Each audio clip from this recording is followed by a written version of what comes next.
All right, we're going to move it back out west, and we're going to go ahead and get on to this one. This one was a bit of a surprise to me. The Lakers and the Minnesota Timberwolves. The Minnesota Timberwolves are up 1-0 on the Lakers.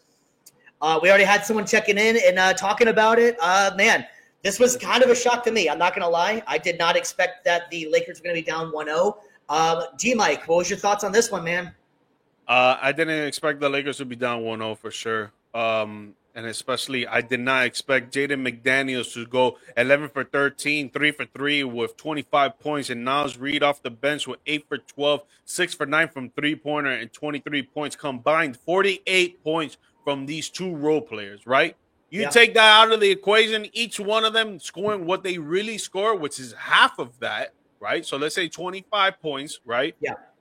No one else is doing any work. Julius Randle, only 16 points. Anthony Edwards, a slight 22. You would think that he would score 30. But yeah, if you saw right, if you're coming away with a win against the Lakers, then I would think you would be thinking he's gotten 40, exactly, something like that. Exactly. So I don't think that they do that again, right? And if they do, it's probably going to be one more game. And if they do again, it's not going to be both of them together in the same game. I think it'll probably be different games, right? So if let's say it goes that route, the Lakers, they're chilling, right? They're chilling. They don't have to panic right now. But what they do need is a fourth guy to help them score, because you got Luka with 37, you got Braun with 19, you got Austin Reeves with 16, and then everybody else is not even in double digits. They need someone else to help them score the rock, because if the Timberwolves do play devil's advocate here, do have Jaden McDaniels and Naz Reid go off like this every single game with Anthony Edwards and Julius Randle doing a slight 16, they're going to end up losing this series.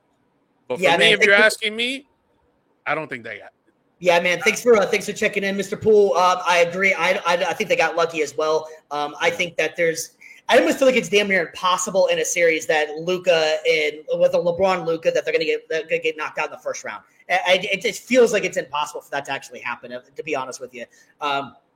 Having said that, though, I feel like the downfall of the Lakers is going to be finally that's going to catch up to them about the size. They don't have much for centers. They don't have very much for size, and I think that the Timberwolves are a big ass team. That's to put it lightly. They got a lot of size on them, so I think that's going to be the downfall of the Lakers if this does go in the Minnesota's favor. It is still in LA, so they have to take this next game to keep home court advantage. But I think that's going to be the hardest part for me, in my opinion, is the size of Minnesota. I do think that the Lakers will be able to pull it out, but that's where the problem for me comes in, is the size of Minnesota. Yeah, I mean, Jackson Hayes only played 8 minutes. He's supposed to be the big. Alex Len, the backup big, only played 3 minutes. When you got a big team like the Timberwolves, like Steve is saying, Jaden McDaniels is out there most of the time, and he even said it in the post-game interview that he was the tallest guy out there. He's like 6'10". Yeah.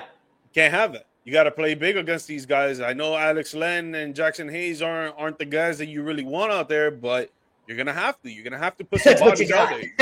You got to. You need to put bodies in front of them, bro. They need to be – Alex Len needs to be in the 10 to 15-minute mark, while Jackson Hayes from 15 to 20 mark. I'm sorry. It needs to happen. Like, we can't be having out here Dorian Finney-Smith with 33 minutes, and we need to chop that down when he's only going 1 for 5 and 1 for 3 and threes.